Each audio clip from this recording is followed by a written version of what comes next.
বর তাড়াতাড়ি এসে গেছে, তো অনেকদিন মাংস পোড়া খাইনি বলে আমার পর মাংস দেখো কি সুন্দর করে সব ম্যারিনেট করে রেখে দিয়েছে। আমি কথা বললেই কি তোমার পাখি সহ্য করতে পারে না, দেখো এখন তো চুপ করেছিল। আর এই দেখো সব সরঞ্জাম বার হয়ে গেছে, এবার শুধু উনুনটা রেডি করবে।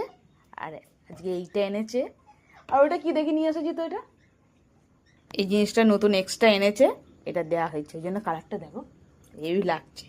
আর এই যে চিজ দিয়ে করবে, সব কিছু জোগাড় হয়ে গেছে, শুধু উনুনটা করতে বাকি আছে, উনুনটা করে নাও। বলো কালারটা কেমন হয়েছে বলো, দেখো কি সুন্দর লাগছে, চকচক করছে। কাঁচা খাবে? তো এই জিনিসটা নতুন এনেছে, এটা দিয়েছে। আর এই যে চিজ দিয়ে করবে, তা সম্পূর্ণ সব রেডি করে নিয়েছে, শুধু উনুনটা করতে বাকি আছে। এই যে ইট খুঁজছে, ইট ছাদে আছে, ওই বালতিটা নিয়ে আসছে, বালতিতে সব বসিয়ে আছে, ওইটা দিয়ে হবে আজকে। তো অনেকদিন পোড়াটা খাওয়াইনি, খাওয়া যাক। তা খুব সুন্দর লাগছে আমার কালারটা, উফ দেখো খুব সুন্দরভাবে পুড়িয়েছে, হেভি লাগছে, আগুনটাও খুব সুন্দর জ্বলছে। তাই দেখো চিজ দিয়ে দিচ্ছে সবার মাথায় মাথায় একটু একটু করে, দাও দিয়ে দাও, এই দেখো অল্প অল্প করে দিয়ে দাও।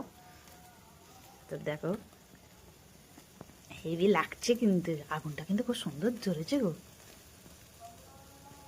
তো যাকগে, এবার তো খাওয়ার পালা। এই যে খুব সুন্দরভাবে তেল ফেল দিচ্ছে, সব রকম কি প্রসাদ দিচ্ছে মাথায়।